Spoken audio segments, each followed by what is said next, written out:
Hi friends, జై శ్రీరామ్ ఛానల్కు స్వాగతం. ఈరోజు కథ ఆహం. సత్యారావుకు మట్టి పాత్రలు అమ్మే దుకాణం ఉంది.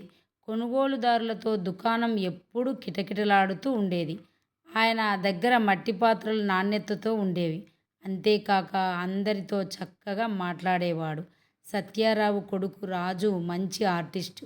మట్టి పాత్రలపై అందమైన డిజైన్లు వేసి వాటిని ఆకర్షణీయంగా తీర్చిదిద్ది తండ్రి వ్యాపారానికి సహాయపడేవాడు. కొంతకాలానికి సత్యారావు వ్యాపారాన్ని కొడుకు అప్పగించాడు. అయితే రాజు మాట తీరు బాగుండేది కాదు. అహం ప్రదర్శించేవాడు.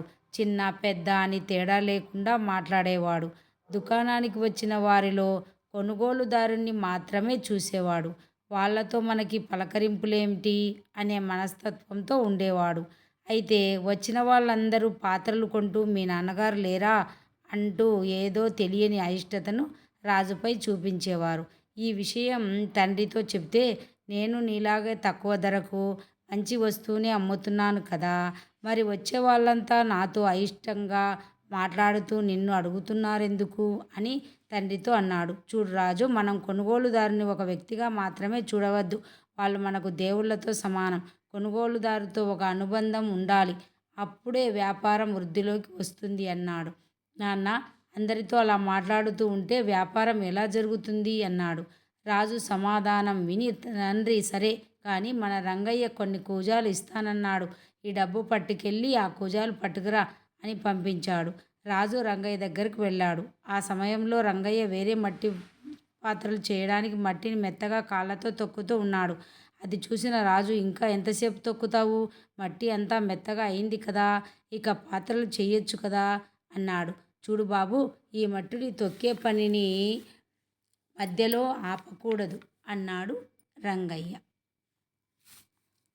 ఎందుకు ఆపకూడదు? అది అది పాత్రలు చేయడానికి సిద్ధంగా ఉంది కదా, చాలా మెత్తగా ముద్దలాగా కనబడుతుంది కదా అన్నాడు రాజు. మనకు అలాగే కనబడుతుంది చూడు అంటూ చిన్న రాయి ఆ మట్టి ముద్దల మధ్య నుంచి తీసి రాజుకు చూపించాడు. నేను చాలాసేపు తొక్కడం వల్ల ఈ రాయి బయటపడింది. ఒక మంచి పాత్ర తయారు చేయాలంటే చిన్న రాయి కూడా ఉండొద్దు. ఈ మట్టి నాణ్యమైన ఖరీదైన మట్టి పాత్రను ఇస్తుంది. ఇలాంటి మట్టి పాత్రల మధ్య చిన్న రాయి అడ్డొస్తే పాత్ర మొత్తం పనికి రాకుండా పోతుంది.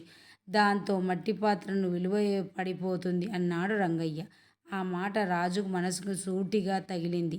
మనం ఎంత గొప్ప స్థాయిలో ఉన్నా అహం అనే చిన్న అవలక్షణం మన వ్యక్తిత్వాన్ని దిగదారుస్తుంది. అందుకే నాన్న కొనుగోలుదారుతో ప్రేమగా మాట్లాడుతూ ఉంటారు. అహం తగ్గినప్పుడు ప్రేమ పుడుతుంది అని రాజు తన మనసులో అనుకుని కూజాలను తీసుకుని ఇంటికి బయలుదేరాడు. నీతి: అహంకారం పనికిరాదు. ప్లీజ్